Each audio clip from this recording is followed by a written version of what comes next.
ऋषि एक छोटी बच्ची को गोद में लिए चौबाड़ी के जंगल में बैठा है और एक औरत ऋषि को प्यार कर रही है। ये देख श्रीमोई सामने आते ही वो बच्ची और औरत दोनों ही अदृश्य हो गए। उस दिन शाम को जब ऋषि अपने कमरे में पढ़ाई कर रहा था तब उसकी दादी ने उसे बुलाया। ऋषि, अरे ए ऋषि, जल्दी से इधर आके देख कौन आया है। अरे आ। ऋषि दादी के इस तरह पुकार सुन के बहुत खुश हो जाता है। माँ, माँ, मेरा माँ ही है। ये कहते ही वो दौड़ के बाहर आया और देखा कि ये क्या, ये कौन है? पिताजी के पास खड़ी है। ये तेरी नई माँ है। आज से तू इसे ही माँ कह के पुकारना। इसे माँ कह के पुकारूंगी? नहीं माँ, लेकिन मेरी माँ कब आएगी दादी? इतना कहकर ऋषि फूट फूट कर रोने लगे। फिर रोते हुए वो कमरे में जाकर बिस्तर पर लेट गया और धीरे धीरे सो गया। उस रात उसने कुछ खाया तक नहीं। तब गहरी रात अचानक एक ठंड हवा की झोंकी से ऋषि को बहुत ठंड लगने लगा। तभी वो जाग जाता है और सुनता है कि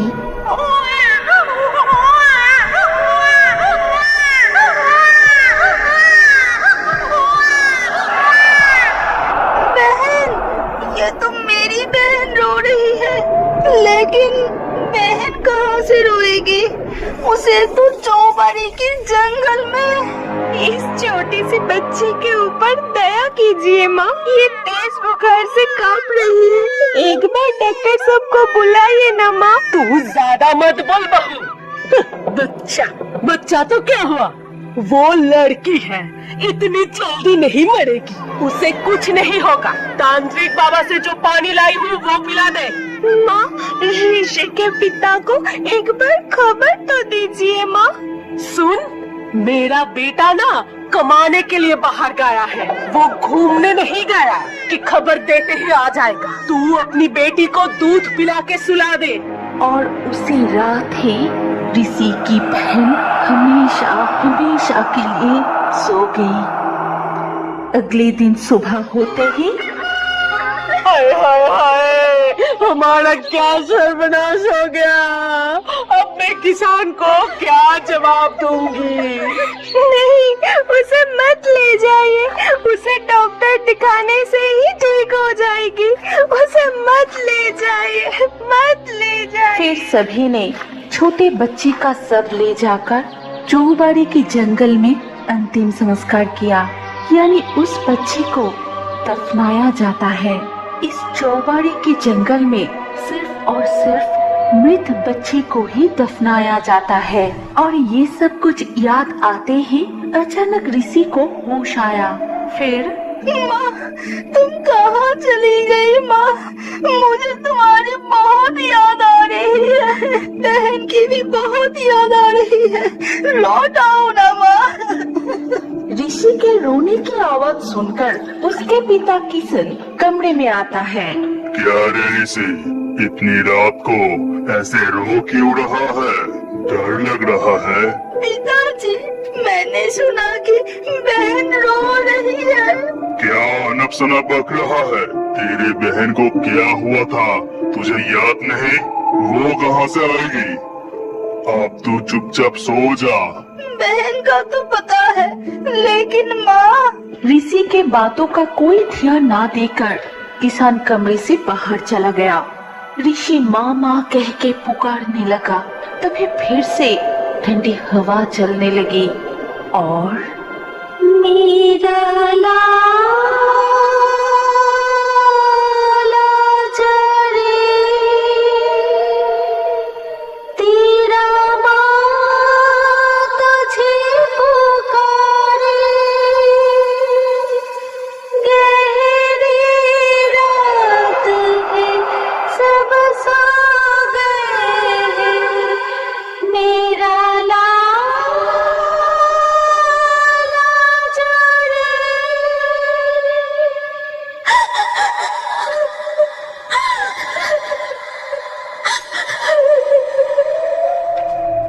गाना और रोने की आवाज सुनकर ऋषि दौड़ के बाहर चला गया।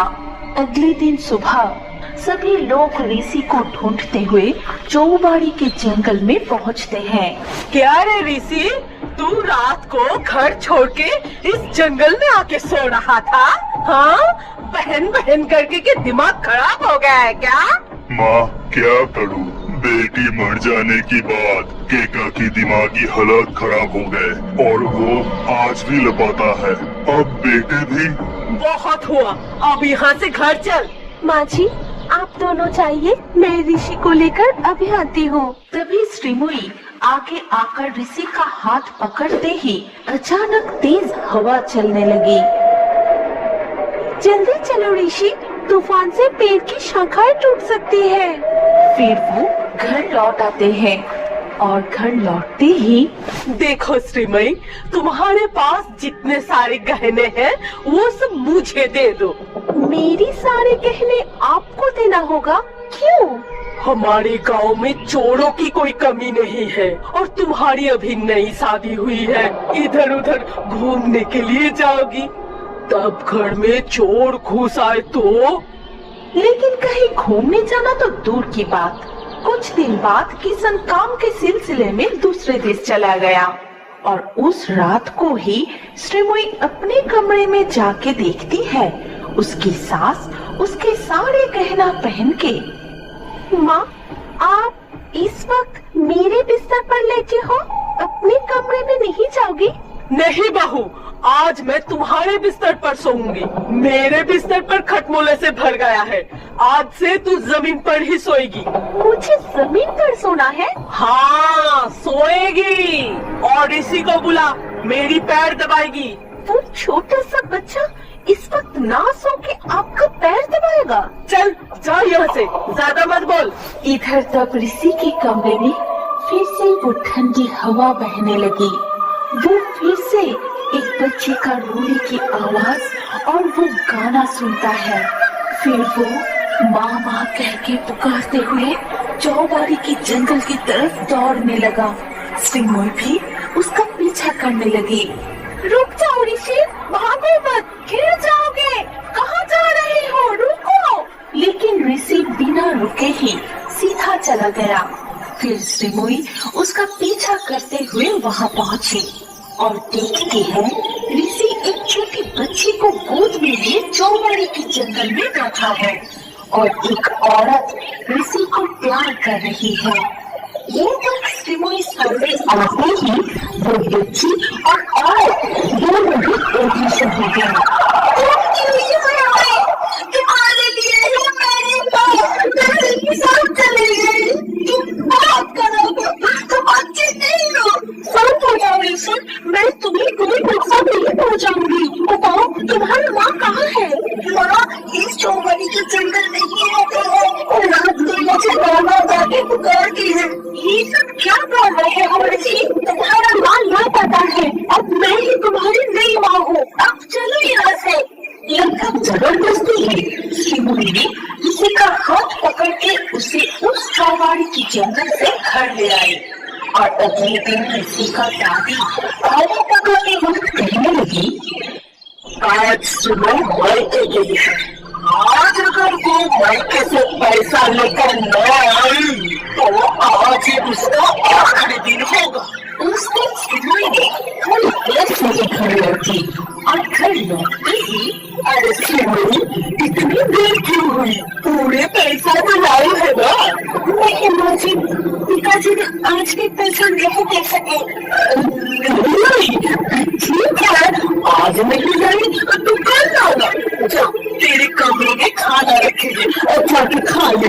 और श्रीमुई अपने कमरे में आते ही एक अजीब सी ठंडी हवा बहने लगी और उसे सुनाई दी,